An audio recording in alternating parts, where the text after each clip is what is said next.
Ok. Donc là maintenant, on va continuer dans notre petit cours sur la Tfila. Donc on est proche de Rosh Hashanah. Donc même, donc on va continuer. Donc en fait, le cours qu'on va voir aujourd'hui, par rapport à la Tfila, il est beaucoup mis en relation avec la Avoda de Rosh Hashanah, de Aseret Yom Teshuvah et même de Yom Kippourim. Ouais. Alors regardez. On était dans le Modéani, on était en train de parler du Modéani, on était en train de dire que le Modé, la Oda'a, elle précédait le Hani. Quand quelqu'un il se réveille, la première chose qu'il ressent, c'est son corps, c'est son être, c'est lui-même. D'accord? Avant de penser à ses vacances, à sa voiture et à sa... D'accord? Il pense d'abord à lui-même, d'accord? Il pense justement à son être profond. Et là il donne, et là, lorsque Modéani, d'accord, donc son être, il le donne à Akadosh Baruch Hu, il est reconnaissant envers Akadosh Baruch Hu. Lorsqu'il est reconnaissant envers Hachem, alors là, finalement, c'est la première chose qu'il fait. Eh bien, il est reconnaissant, il reconnaît. Donc en fait, il donne son moi profond. Modéani, mon Ani, le moi, justement, je le consacre, je le donne à Akadosh Baruch Hu. Eh bien, c'est la meilleure chose qui puisse être. Pourquoi? Parce qu'on sait que le début, c'est la journée qui est en concentré. Comme on sait que, comme on a expliqué déjà dans le cours précédent, que toujours pour construire une maison, d'abord il faut le penser, d'accord, et ensuite il faut la réaliser. Mais dans la pensée, la première chose à faire, c'est de penser, à réfléchir où on va mettre chaque chose, comment on va la construire, etc. Donc en fait, la maison, elle est déjà finie en concentré, si vous voulez, de façon abstraite, elle est déjà finie dans son cerveau. D'accord? Donc en fait, dans sa pensée, la maison, elle est déjà là. Et ensuite, ce n'est que la réalisation de ce qu'il a pensé. Pareil pour toute notre journée. Lorsque on pense à Hachem depuis le début, eh bien, toute la réalisation de notre journée, elle va être en fonction de ce qu'on a pensé. Quand eh bien, on consacre notre moi profond à Hachem, eh bien, justement, c'est toute notre journée qui va être pour le service divin. Exactement. Comme il dit Rabbi David, sauf Maaseh, mais Marshavatrila, exactement. Je vais commencer avec une certaine approche qui est un petit peu dure, mais on va un petit peu expliquer. Qui va un peu expliquer. Nous, on sait que cette notion de Eved Hashem, on est des esclaves, des esclaves d'Akadosh Baruch Hu, serviteurs de Dieu. Alors, le problème de ce serviteur, de cette notion de service, eh bien, ça nous enlève toute originalité. C'est quoi un Eved?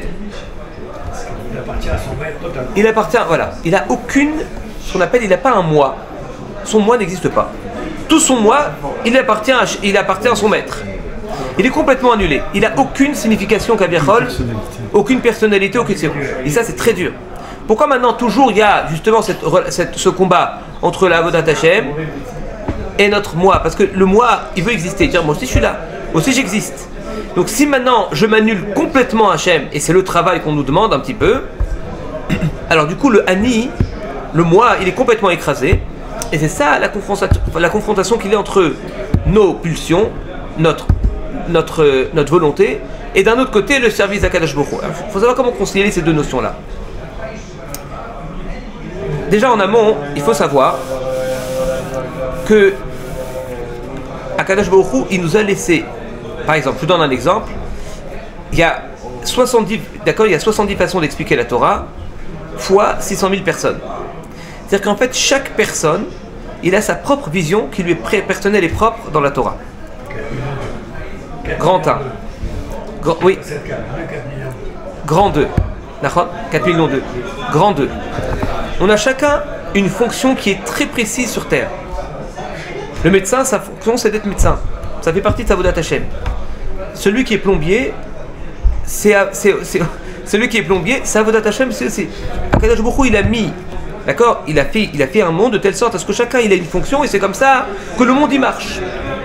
Il y a besoin de rabbins, il y a besoin de gens qui travaillent, il y a besoin de tout. Tout le monde a sa place, et tout le monde a sa particularité, et chacun a son travail qui lui est propre. Ça veut dire qu'en fait, Akadosh Baruch Hu va dire. Pardon? Qu'est-ce qui fait que souvent un jeune, quand il va rentrer dans la vie active, il hésite, il ne sait pas qu'est-ce qu'il va faire, il ne sait pas quel métier il va vouloir exercer, c'est-à-dire quelle fonction il va avoir, il ne le sait pas. Ça dépend pour qui. Il y a des gens qui se sentent déjà engagés dans un certain destin, dans une certaine matière. Il y en a d'autres qui ont encore des fécotes. C'est-à-dire qu'en fait, peut-être que on dit il n'est pas encore assez mûr. Sur quoi il n'est pas assez mûr? C'est ça. C'est que justement il n'est pas encore assez mechoubar. Il n'est pas relié avec son moi intérieur, avec sa neshama, pour exactement savoir où est-ce qu'il va. Quelqu'un qui est un petit peu perdu. Quand on dit ouais, le bonhomme il est un peu paumé. Sur quoi il est paumé? Il est perdu. Sur quoi il est perdu? C'est-à-dire qu'en fait il n'est pas mechoubar, c'est-à-dire qu'il n'est pas relié avec son moi profond, avec sa neshama. Si maintenant il avait une vraie relation parfaite, il serait exactement c'est quoi son tikkun, d'accord? C'est raison pour laquelle en général il y a les. Alors je parle pas maintenant dans le milieu chol, mais maintenant pour savoir quel est mon travail sur terre, d'accord? C'est bien de prendre aussi conseil. En général on sait. Celui qui ne sait pas, c'est bien de prendre conseil aussi avec un rat, avec quelqu'un qui est intelligent, de se poser avec lui, de lui exposer exactement sa vie, etc., de savoir où est-ce qu'il doit se diriger, quel est son travail sur terre. Mais il ne reste pas moins que quelqu'un qui est mechoubar à lui-même, il sait exactement où il va, il connaît sa particularité et il connaît justement sa nécessité sur terre. Vous savez qu'on compare le clan d'Israël à la couronne d'Hachem qui a plein de diamants. Si maintenant il manque un diamant, alors la couronne elle n'est pas parfaite. C'est qu'en fait, chacun il a sa particularité, chacun il a sa fonction et chacun il a son originalité. Et ça c'est très très important de savoir ça. C'est pas que maintenant, si maintenant on avait été des esclaves au sens où nous on l'entend, c'est-à-dire aucune signification, c'est-à-dire aucune originalité, alors on serait tous les mêmes au service du roi. Mais c'est pas ça. C'est-à-dire qu'Akadosh Baruch Hu, il a créé ces créatures, les Tivimahem. Il y a un midrash qui dit qu'Akadosh Baruch Hu, il a créé ces créatures pour leur faire du bien, pour les faire profiter de ce monde-là. Mais d'un autre côté, on nous demande d'être esclaves. Alors il faut savoir comment concilier ces deux notions-là. Alors il nous dit, Rav Pinkus, c'est très simple. Behemet, alors je vous dis simplement, pas Mim Rabot, je vous dis maintenant dans ces mots, comment il le dit. Ça arrive souvent que Eved, mais Abed et Dretzon Achayim. Qu'un esclave, il perd le goût de la vie. Pourquoi? Sheken Margishu, parce que lui, il ressent, chez Bessachakol ou Eved, finalement, ce n'est qu'un esclave. Veno Atzmiut Michelo. Il n'a pas son indépendance. Ukmo Shamrou. Bon, je saute ça, c'est un peu compliqué. D'accord? Amatsav Zegour Goufa Gorem Lekar Shema Shiachol Eved Lartov Lixol. Bon, il pose une question, il dit qu'en fait, les esclaves, ils avaient tendance à voler parce qu'ils prenaient aucun risque. La notion de renvoi n'existe pas chez l'esclave. S'il est renvoyé, c'est le plus heureux du monde. Ouais. Bon, on n'a pas le droit de frapper un esclave. Hein? Ouais, je sais pas. Je sais pas. Selon la Torah, la notion d'esclave, c'est si maintenant quelqu'un a un esclave, il n'a pas le droit de le battre. Il lui casse une dent et lui, ouais. Ah, mais... Bon. En tout cas, donc il dit comme ça, il dit qu'en fait la preuve. Alors lui, il veut expliquer que Rav Pinkus, il veut expliquer que en étant, et donc en fait c'est ça la complexité de la chose. En fait, on arrive, en fait, vous savez que le monde il est pas simple, il est pas superficiel. D'accord, il y a une amkout, il y a quelque chose de profond dans chaque chose. Chaque chose, il y a un message d'Hachem. D'accord, celui qui est un petit peu intelligent, d'accord, il va se rendre compte que Akadosh Baruch Hu lui parle à chaque moment. Chaque moment, Akadosh Baruch Hu lui parle. Ça peut être même une voiture où c'est écrit Toda Hachem, etc. C'est pas simplement, c'est pas fortuit que c'est arrivé. Il a vu ce Toda Hachem, d'accord, à Meller. Vous savez, il y a un bonhomme, il y a un Perek Tehilim, il y a des gens comme ça. Ou bien alors il y a un bonhomme, il te dit voilà, don't worry, be happy. Voilà, un truc comme ça. Les gens, bon, il y a un bonhomme qui a écrit, c'est resté là. Non, non, non. C'est un bonhomme qui a écrit, et à Akadosh Baruch Hu, il voulait que tu le vois, ça t'adresse à toi. Et donc en fait, il faut savoir voir le message d'Hachem partout. En fait, dans la nature, Akadosh Baruch Hu, il nous parle énormément. Plus la personne, elle est fine, plus elle est proche d'Hachem, plus elle est grande, plus bien, elle arrive à percevoir le message d'Hachem. Plus la personne, elle est grossière, moins elle arrive à percevoir, d'accord, les messages d'Akadosh Baruch Hu. Il faut prier sur ça. Il faut prier justement de savoir déceler, d'accord, les messages d'Akadosh Baruch Hu dans n'importe quel événement qu'on rencontre. Question. Est-ce que maintenant, on a la possibilité d'apporter un peu de soi-même dans la tefila sans outrepasser nos possibilités? J'ai pas compris la question. Mais si par exemple on a un sentiment particulier personnel, on l'inclure dans la tefila, est-ce que c'est possible? Bien sûr, il n'y a aucun problème. Aucun problème. Est-ce que c'est nécessaire aussi? Chacun d'entre nous. Je pense que oui. Vous savez que le Chavetz Chaim, il y a un Chavetz Chaim dans Tfila, c'est bon, on a l'habitude de dire ça, c'est vrai, d'accord, au nom de Rabbeinu Nachman, d'accord, cette notion de hitbo des doutes, c'est extrêmement important. C'est qu'en fait, c'est une Tfila qui est complètement personnelle. c'est une tefila qui est complètement personnelle et baisée dans une certaine prina, d'accord, elle est même beaucoup plus puissante qu'une tefila qui a déjà été prévue. Cette prina, dans une autre, non, parce que les Chachmei Israël, ils connaissaient exactement le poids de chaque mot, donc, d'accord, mais toute chose, il y a besoin justement de tout, évidemment. En tout cas, il nous dit, le Rav Pinkus, que dans la tefila, et ça qui est intéressant, c'est que faut pas penser que on est en fait dans une. Je vous donne un exemple. Je vais vous donner un exemple qui est quelque chose qui est un peu grossier, et en fait, on va arriver à quelque chose qui est un peu plus fin. Les gens, ils pensent que quand je vais profiter de la vie, je vais arriver au bonheur. Comme on l'a expliqué la semaine dernière. C'est faux. Il y a des gens qui ont tous les plaisirs du monde, ils les ont, et ils ne sont pas heureux. Donc on voit vraiment que c'est complètement en décalage. Donc on a toujours justement cette impression que le plaisir, il est lié au bonheur. Et là aussi, on a l'impression que le fait de se faire asservir par Akadosh Baruch Hu, et bien justement ça va nous enlever notre bonheur, ça va nous effacer notre ani profond, notre originalité et notre spécificité, notre personnalité, exactement. Donc on a l'impression, mais c'est s'attacher à celui qui est le plus libre. Il a fait méode. Mais en fait, c'est exactement l'inverse. Comme il dit, c'est exactement l'inverse. Pourquoi c'est l'inverse? On va expliquer pourquoi c'est l'inverse. Mais en tout cas, nous dit le Rav Pinkus que non, que quand on s'annule devant Akadosh Baruch Hu, on devient nous-mêmes encore plus original. Et c'est quoi la preuve? Plus libre et plus original. Regardez, il nous dit d'ailleurs dans le Lech Lecha, c'est écrit à Akadosh Baruch Hu, il lui donne un tzivou, il lui dit voilà, tu vas faire ce que je te demande, mais ça sera pour toi. Lech Lecha, ouais, et comme il dit Rashi, Le'anatra, Le'tovatra, pour ton profit et pour ton bien. Sous-entendu que lorsque maintenant on se met, on va s'incliner devant Akadosh Baruch Hu et on est mamir Akadosh Baruch Hu de la meilleure manière, à tel point que nous on s'annule complètement, notre annulation, elle amène quoi? Elle amène notre propre bonheur. Donc on arrive justement à notre spécificité, on arrive à accéder au vrai bonheur et à exprimer notre originalité. Parce que comme on a expliqué que dans la Avodat Hashem, d'accord, chacun il amène un travail qui lui est personnel. Donc finalement, quand je vais servir Akadosh Baruch Hu à ma manière, eh bien justement je vais exprimer mon originalité. Et donc mon ani, c'est-à-dire mon moi profond, il va être encore plus exprimé que si maintenant je l'avais complètement étouffé avec les plaisirs du corps. Parce que les plaisirs du corps, on est tous les mêmes. Tout le monde veut de l'argent, du kavod, tout le monde veut la même chose. D'accord? Donc en fait, il n'y a pas d'originalité. Lorsque maintenant on se sort de nos besoins qui sont matériels et on arrive à quelque chose qui est spirituel, là on peut vraiment exprimer notre originalité. Et donc en fait c'est ça qu'il faut bien comprendre, que les gens qui pensent que mais si je suis Eved Hashem, eh bien je suis complètement annulé, je vais plus exister, j'aurai plus de spécificité. C'est exactement l'inverse. Quand tu vas servir à Kadosh Baruch Hu, là ta spécificité elle va s'exprimer. Tout le monde connaît, d'accord? Donc ça c'est des choses qui sont connues. Que pourquoi il a dit Rabbi David, pourquoi maintenant quelqu'un qui sert à Kadosh Baruch Hu, il est plus libre? Alors lui il a dit une belle phrase, il dit que je m'attache à celui qui est le plus libre. Ouais, moi je veux dire d'une façon un peu différente. Un homme, ouais, d'accord, d'ailleurs c'était une question en philosophie, qu'est-ce que le bonheur? C'est quoi le bonheur? Une question qui est connue. La vraie réponse est la suivante. C'est quoi le bonheur? C'est de faire vraiment ce que moi je veux, pas ce que mon corps il veut. C'est-à-dire que lorsque ton corps, on a l'impression, on fait toujours un amalgame entre mon corps et mon moi personnel. D'accord? Un voleur qui est en train de voler. Lui-même, il sait très bien que c'est pas bien. Il voudrait pas le faire, mais c'est trop fort. C'est-à-dire qu'en fait, c'est lui qui est emprisonné. Il est emprisonné dans son corps, Kaviachol. C'est-à-dire que lui voudrait ne pas faire la chose.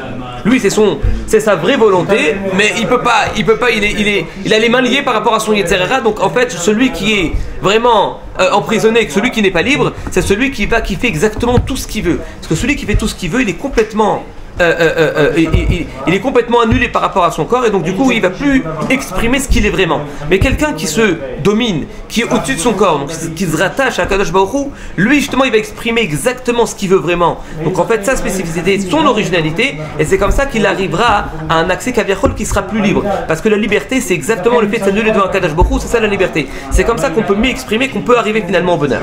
D'accord, bon, c'est des choses qui sont connues, un peu profondes, mais connues, d'accord, mais en fait c'est tout ça, c'est d'accord inclus dans la notion du modéani qu'on dit le matin. Quand on dit modéani les panecha, finalement on prend notre ani kaviachol et on l'annule, on fait une odaa, donc on annule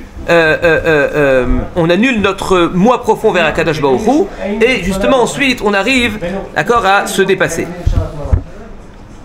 La carte est à pouvoir. Hein? Le vol, c'est pas. C'est pas naturel. C'est un exemple un peu grossier. C'est pour que vous compreniez des choses un peu plus fines. Le vol, c'est quoi le vol? C'est pas naturel. Tout le monde sait que le vol, c'est pas bien. C'est animal. Hein? Le son. Le vol, c'était pas. Voilà. Peut-être que Dire, si c'était pas dans la conception de base de l'homme, on n'aurait pas les occasions. J'ai pas compris.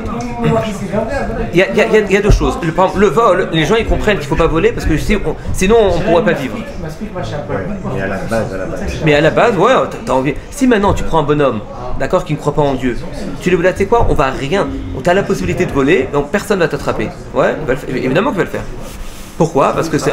Oui, il faut se travailler. Quelqu'un. Maintenant, c'est ancré en nous. Oui. Évidemment, c'est quand même un travail. Ah oui, mais c'est un travail, évidemment. Alors on va dire qu'on va pas parler maintenant du vol qui est grossier.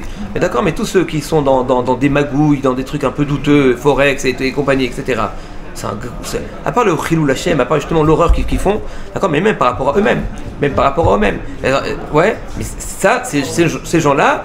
D'accord, eux, ils savent très bien que c'est pas bien. Ah, mais si je pouvais, j'aurais fait différemment. Mais, il y a toujours le petit mais. Ouais, mais si tu t'en remets à Dieu, il n'y aura pas ton mais. Tu vas exactement faire ce que Akadosh Baruch Hu il veut te faire et tu vas pas voler, tu vas faire un travail qui soit honnête. Très très bien. Donc non, là on a compris Modé et le Hani. Peut-être qu'on peut faire la différence. Peut-être qu'on peut faire la différence entre esclave, c'est-à-dire qu'il n'y a aucune volonté, on est complètement soumis à ses pulsions, et évêque, c'est-à-dire un serviteur, on veut servir Hachem.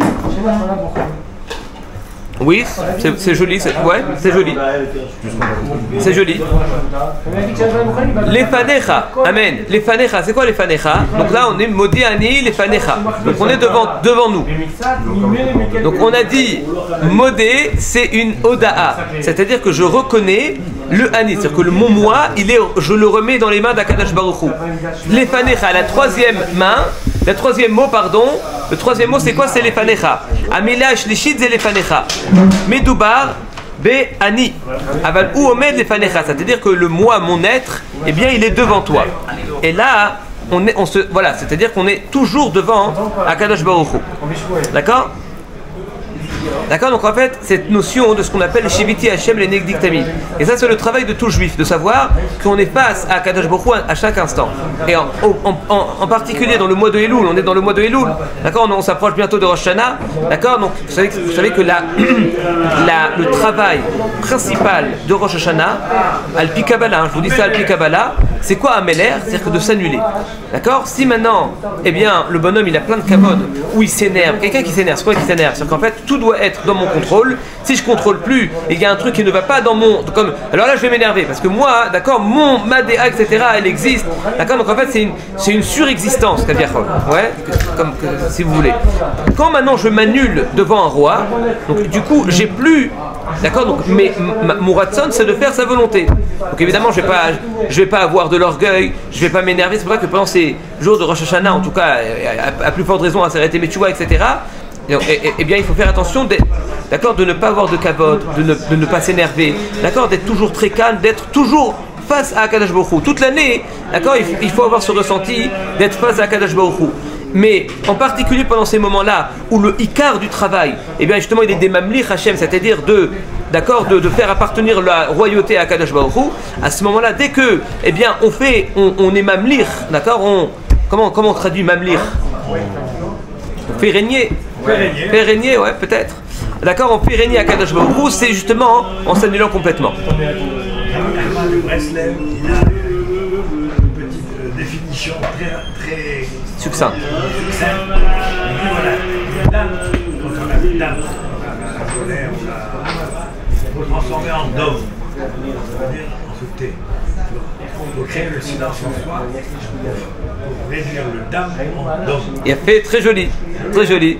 Et moi j'ai entendu autre chose, que le dam, c'est le sang. Quand on rajoute Aleph, donc Alofo chez Adam, on rajoute Echad, on rajoute, d'accord, donc du coup, ça devient Adam. D'accord, le Adam, c'est quoi le Adam? L'homme, d'accord, quand on parle maintenant d'un homme et pas une BMA, on parle maintenant d'une personne qui associe aux dames, qui est associé à la matière. On est dans le Olam Hamaaseh, ouais. On n'est pas des malachim. Il y a des gens qui pensent qu'ils sont encore, qui sont là-haut. On est sur terre. Notre travail, c'est de faire ramener la spiritualité sur terre. D'accord? Donc en fait, c'est ça notre travail. Quand on associe la spiritualité à la matière, donc là, justement, on arrive au Adam. Pour la contrôler aussi. Pour la contrôler. Badaï. On continue, d'accord? Donc en fait ça c'est ce qu'on appelle le Lefanecha Shiviti Hashem, et c'est ça toute la notion de la tchouva, c'est ça, c'est de revenir vers Akadosh Baruch Hu, d'accord? C'est-à-dire d'être proche d'Hashem. Quand on est à côté d'Akadosh Baruch Hu, on va pas faire de faute. Donc en fait, encore une fois, c'est toujours la même chose. Voilà, Ve'amiger Melech Chai Vekayam. Alors vous voyez, c'est quoi, sur quoi cette histoire de Melech Chai Vekayam? Alors un homme, il peut croire, ouais, c'est quoi cette notion de Chai? Un homme, il peut croire qu'il y a Boré Olam, mais à Metziut Zo Iavuro Ouvda philosophite, Marchavtit, Vetulo. On peut penser, on peut connaître, on peut dire voilà, Akadosh Baruch Hu il est sur terre, ouais, mais ça reste quelque chose, un concept. Et ouais, des gens ils disent moi je suis religieux. Dans le cœur. Je pense que c'est même pire que Spinoza. D'accord, dans le cœur, sauf que il y a. Ouais, eux c'est autre chose. Akadosh Baruch Hu il a créé, il se retire. Ouais, Akadosh Baruch Hu il est là, mais dans le cœur, moi ça me suffit. D'accord? Mais c'est pas quelque chose qui vit pleinement à chaque instant. Et même aussi à certaines, même à nous, ça peut nous arriver. Dans une situation, un bonhomme, il va s'énerver. D'accord? Et à sa femme, elle lui dit quelque chose, il va s'énerver. Ça va pas lui plaire. Mais si tu sais que Akadosh Baruch Hu, c'est lui qui gère et qui veut que tu entendes à chaque moment, bah tu vas pas t'énerver parce que tu sais que c'est Akadosh Baruch Hu qui est d'accord, qui prévoit. Je vous donne un exemple. Je vais voir maintenant mon meilleur ami, je vais dire écoute, j'ai envie de me soulager, j'ai envie de te donner une grosse tape à l'épaule. Tu me permets? Ah, c'est un peu énorme, allez, je t'en supplie, permets-moi. Bon, allez, d'accord, vas-y. Moi j'arrive, bam, je vais lui donner une grosse tape à l'épaule. Il va s'énerver. Mais non, c'était prévu. D'accord, il sait, ou bien alors, je vais au moins, le bonhomme, d'accord, il s'est un peu évanoui, il se sent pas bien, je vais lui mettre des claques pour qu'il se réveille, quand c'est pour son bien. Il va s'énerver. Non, c'était prévu. D'accord, c'est prévu, je l'ai fait pour son bien, donc tout va bien. Quelqu'un qui ressent que Akadosh Baruch Hu, même quand il lui donne un Nisayon, c'était pour son bien, c'était prévu, d'accord? Non, il va pas s'énerver. Quand il est face au Nisayon, il va pas s'énerver. Donc en fait, c'est ça. Donc en fait, vous voyez que cette notion de présence d'Hachem, il y a plusieurs niveaux. Il y a des gens qui le. D'accord? Donc il y a des gens comme nous, ils le ressentent, mais il y a des moments d'absence. D'accord? Il y a des gens où c'est toujours absent, c'est-à-dire que ça reste simplement. Ça ne reste qu'un concept qui est idéologique, psychologique, d'accord, philosophique, et pas plus que ça. Mais nous, et nous, ce qu'il faut, le travail qu'il faut qu'on fasse, c'est justement de vivre à chaque moment, d'accord, que Akadosh Baruch Hu il est présent, il nous accompagne dans notre vie. Et ça, celui qui a cette présence d'esprit, que Akadosh Baruch Hu il est toujours avec nous, il nous accompagne à chaque moment, il peut pas arriver, il n'y a pas de stress. Il n'y a pas de tristesse, parce qu'il est toujours dans les mains d'Hachem, il sait qu'il est dans les mains d'Akadosh Baruch Hu. C'est la raison pour laquelle, d'accord, je vous ai déjà dit que les Gdolei Israël, ils sont d'un calme incroyable. Parce que, bah, ils sont régouïm, ils sont tranquilles. Parce qu'ils se sentent vraiment dans les mains d'Akadosh Baruch Hu, donc il n'y a vraiment rien qui peut leur arriver. Donc en fait, quand on dit Chai, on dit Modéani Lefanecha, mais l'air Chai Vekayam. C'est quoi Chai Vekayam? Il est vivant, sur quoi il est vivant? Je vis justement sa présence. D'accord? Et d'ici maintenant, il y avait un des Gdolei Israël qui rentrait chez nous. Là maintenant, tout de suite, il y a le Rav Etzraim qui rentre. Tout le monde se leverait, on serait pas bien. Ouais, on ferait pas de bêtises. Ouais. Imechad Migdolei Ador, que moi Rav Etzraim, Ayan Ichnas Lekan. Kulanu Aynu Radim Ipanav, on serait tous en train de trembler devant lui. Vous imaginez, le Rav Etzraim, là maintenant, il rentre. Et Triat Ametim, il rentre. Magnifique. Shadam Nosea Bakvish Viroi Moulo Shoter. Un homme, il est en train de conduire et il voit en face un policier. Alors qu'est-ce qu'il fait direct? Hop, il met direct la ceinture. Parce que quand il voit lorsqu'il voit, d'accord, quelque chose qui vit, qui existe, ouais, quelqu'un qui existe, ou mitmale pachadvira. Alors là, il commence à avoir peur. Choter, le policier, d'avoir mouchachi, c'est quelque chose, il est là. Il n'est pas content, il te met le PV. Donc d'accord, c'est pas quelque chose d'abstrait. C'est pas que le policier, il n'est pas abstrait, il est bien réel. Alors pareil à Akadosh Baruch Hu. À plus forte raison, Akadosh Baruch Hu, d'accord, il ne faut pas que ça soit simplement quelque chose qui est abstrait. Ça doit être quelque chose qui est réel, au moins comme le policier. Et d'ailleurs, on avait vu que Rabbi Yochanan, il me semble, il a dit à ses élèves que Sheyeh Mocha, que vous ayez peur de Akadosh Baruch Hu comme des copains. Et les Talmudim ont dit ah, c'est ça ta bracha, qu'on ait peur d'Hachem comme des copains. Il a dit Alvaï, c'est-à-dire que si vous ressentez la présence d'Akadosh Baruch Hu, comme tu vois ton copain qui est à côté de toi et qui te regarde, t'es déjà arrivé à un super niveau, ça je te rassure. Ouais, ça je t'assure. Donc en fait c'est ça, d'accord, la notion de Chai. D'accord, donc on a vu Modé, Ani, Lefanecha, Chai Vekayam. C'est quoi Chai? C'est justement qu'on doit ressentir la présence d'Akadosh Baruch Hu à chacun de nos mouvements.